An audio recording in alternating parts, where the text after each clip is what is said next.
क्या ऐसा पॉसिबल है, क्या ऐसा संभव है कि महाराष्ट्र में शिवसेना के नेताओं के ऊपर में हमले हो रहे हो, वहां के नेता चीख चीख के ये कह रहा हो कि हमें बचा लीजिए, हमें बचा लीजिए, हमें बचा लीजिए, लेकिन उनका कोई नहीं सुन रहा है। जबकि शिवसेना का शासन है महाराष्ट्र में और वहां पे शिवसेना के नेताओं को मारा जा रहा है और कोई उनका नहीं सुन रहा है। लेकिन बीजेपी के नेता नहीं मार रहे हैं, उसी पार्टी के नेता मार रहे हैं जिनकी सरकार है। नमस्कार, आप देख रहे हैं तिवारी भैया, मैं हूं वेद प्रकाश। ये कोई मनगढ़ंत कहानी नहीं है जो मैं कहने वाला हूं, जो सुनाने वाला हूं। शिवसेना के नेता खुद ही शिवसेना के बारे में कह रहे हैं कि हमारे नेताओं को दौड़ा दौड़ा के पीटा जाता है और हमें कोई देखने वाला नहीं है। ये संजय राउत जी के लिए एक मैसेज है कि संजय राउत जी, देश के प्रधानमंत्री के गाड़ी पे, उनके काफिले पे वो कौन सा कपड़ा पहनते हैं, क्या खाते हैं, क्या पीते हैं, ये सब छोड़िए, कर लीजिएगा बाद में, लेकिन पहले इस नेता का दर्द तो सुन लीजिए, जो लगातार मीडिया में कह रहा है कि शिवसेना के नेता को पुणे में मारा जाता है। बस जान से नहीं मारा जा रहा है, बाकी सब कुछ किया जा रहा है, ये नेता ने कहा है, लेकिन कोई उनकी सुनवाई नहीं हो रही है। और कहीं ना कहीं जो शिवसेना के नेता है, जो अपने दर्द को बयां किया है, वो तमाम वो दर्द रखा है जिसे कहीं ना कहीं रोंगटे खड़े हो जाएंगे कि जिसकी सरकार हो, जिसके मुख्यमंत्री हो, जिसके नेता संजय राउत हो, और उसी नेता के लोगों को पीटा जाए, ये कहीं ना कहीं गले नहीं उतर रहा है। लेकिन जो जो बातें कही है उस नेता ने, शिवसेना के नेता ने, वो कहीं ना कहीं चौंका देने वाली है कि जिसकी सरकार है महाराष्ट्र में, उसी के नेता के ऊपर में हमला हो रहा है और उसी पार्टी के लोग कर रहे हैं जो उस पार्टी को समर्थन कर रहे हैं।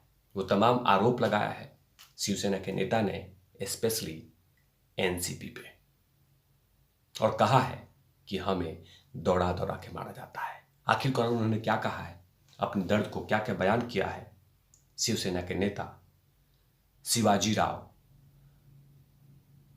पाटिल ने। शिवसेना के उपनेता शिवाजी राव पाटिल ने कहा है कि जिले में महाविकास आघाड़ी से शिवसेना को खत्म किया जा रहा है। उन्होंने आरोप लगाया है कि जो MUA जो सरकार चल रही है, वो कहीं ना कहीं शिवसेना को खत्म कर रही है पुणे में, और ये आरोप लगाया है शिवाजी राव पाटिल ने।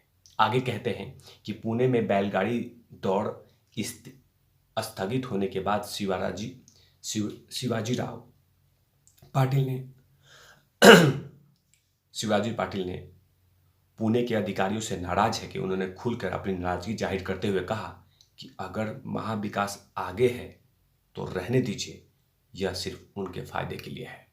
आगे वो कहते हैं कि शिवाजी राव पाटिल कहते हैं कि हम पिछले 2 साल से महाविकास आघाड़ी में हैं, लेकिन पुणे में हम पर अलग अलग दिन पे हमले हो रहे हैं और उन्होंने दुख विचार व्यक्त किया है। पुणे में शिवसैनिक की हत्या नहीं की जानी चाहिए, चलो वे शिवसैनिक के रूप में काम करते हैं। आगे उन्होंने कहा कि इस बीच शिवराजी पाटिल के इस बयान से कहीं ना कहीं ये सामने आता है कि अब महाआघाड़ी विकास में और भी दरार बढ़ता जा रहा है।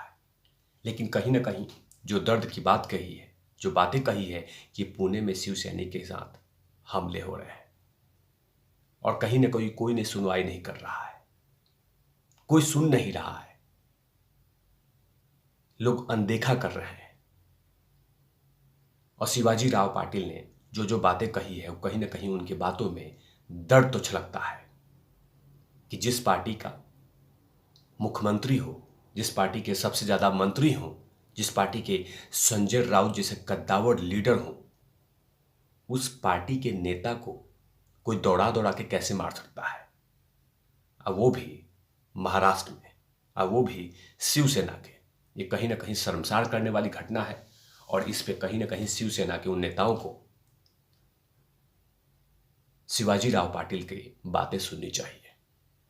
जो जो उन्होंने बातें कही है, कहीं ना कहीं उनकी बातों में सच्चाई तो है, क्योंकि आखिरकार आखिरकार उन्होंने कहा है कि महाआघाड़ी विकास की सरकार है, लेकिन शिवसेना पे हमला हो रहा है। इससे सीधा पता चलता है कि शिवसेना में कहीं ना कहीं कुछ न कुछ जगहों पे दरार तो दिख रही है। और ये पहला मामला नहीं है, इससे भी बड़ा मामला हो चुका है कि रामदास कदम, जो कि शिवसेना के पूर्व मंत्री रह चुके हैं देवेंद्र फडणवीस की सरकार में, उन्होंने भी कहा था कि ये एनसीपी से मिलकर सरकार को खत्म करना चाहते हैं, शिवसेना को खत्म करना चाहते हैं। और ये आरोप लगाया था अनिल परब पे। कहा था कि एनसीपी के साथ मिलकर अनिल परब शिवसेना को खत्म करना चाहता है, ये बर्बाद करना चाहता है, और ये मैं जल्द ही उद्धव साहब से मिलकर वो तमाम शिकायत करूंगा। ये बातें शिवसेना के कद्दावर लीडर ने कहा है। और ये जो दूसरी घटना है जो पुणे में शिवाजीराव पाटिल ने कहा है, वो कहीं ना कहीं ये दूसरी ऐसी बात है जिसे पता चलता है कि महाआघाड़ी सरकार में कुछ ना कुछ तो गड़बड़ है। सिर्फ सत्ता के लिए ये तमाम चीजें हो रही है। मैंने हमेशा से कहा है कि वहां पे नीतियों का कॉम्प्रोमाइज किया गया है, वहां पे सिर्फ सत्ता के लिए विराजमान किया गया है, कोई उनके लिए विकास इंपॉर्टेंट नहीं है। ये बातें ये मैं नहीं, शिवसेना के नेता खुद कहते हैं कि शिवसेना को कांग्रेस के साथ गठबंधन नहीं करना चाहिए था, एनसीपी के साथ गठबंधन नहीं करना चाहिए था, लेकिन आखिरकार कर ही लिया। और लगातार इसका दुख दर्द उन तमाम कार्यकर्ताओं को होती है जो ग्राउंड जीरो पे काम कर रहे हैं। और उसका जीता जागता उदाहरण ये रहा, शिवाजीराव पाटिल अपने दर्द को बयां कर रहे हैं और कह रहे हैं कि पुणे में शिवसेना को खत्म करने की साजिशें रच रही है। लेकिन कहीं पे उन्होंने ये नहीं कहा कि बीजेपी ऐसा कुछ करवा रही है, कहीं पे उन्होंने ये नहीं कहा कि देवेंद्र फडणवीस की टीम करा रही है, कहीं पे उन्होंने ये नहीं कहा कि बीजेपी के कार्यकर्ता करा रही है। वो तमाम आरोप लगाया वहां के ऑफिसर पे, वहां के कुछ अलग पार्टी के नेताओं पे, और इससे बड़ा आईना दिखा दिया उन तमाम शिवसेना के मंत्रियों को जो विराजमान है सत्ता में, लेकिन अपने ही नेता को वो बचा नहीं पा रहे हैं, अपने ही कार्यकर्ता को बचा नहीं पा रहे हैं। जो कुछ पुणे में हो रहा है, और लगातार ये हमले बढ़ते जा रहे हैं, क्योंकि उपनेता है शिवसेना के शिवाजीराव पाटिल और अपनी बात को रख रहे हैं, तो कहीं ना कहीं उसमें कुछ ना कुछ बात तो जरूर है।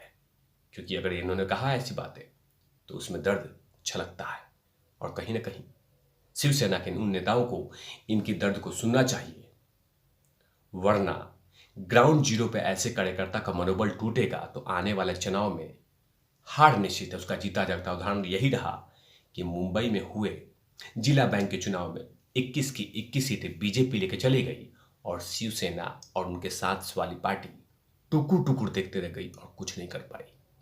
क्योंकि कार्यकर्ता ही किसी पार्टी को जीत दिलाती है, कार्यकर्ता ही उस पार्टी के सबसे ऊपर लेके जाती है, क्योंकि कार्यकर्ता के मेहनत से पार्टी का झंडा सबसे ऊपर होता है। लेकिन जो कुछ बातें कही है उस बातों में सच्चाई है, क्योंकि एक नहीं दूसरी बड़े लीडर भी ऐसी बातें कर रहे हैं। अब देखना होगा कि क्या पता संजय राउत की बात को सुनते हैं या इग्नोर करते हैं। इग्नोर करें तो मुझे क्या जाता है, कर देते हैं तो अच्छी बात है कि किसी पे हमले नहीं होने चाहिए। तब तक के लिए आप देखते हैं तिवारी भैया, मैं हूं वेद प्रकाश, कैमरामैन धूल लाठी के साथ। Over not Lavi.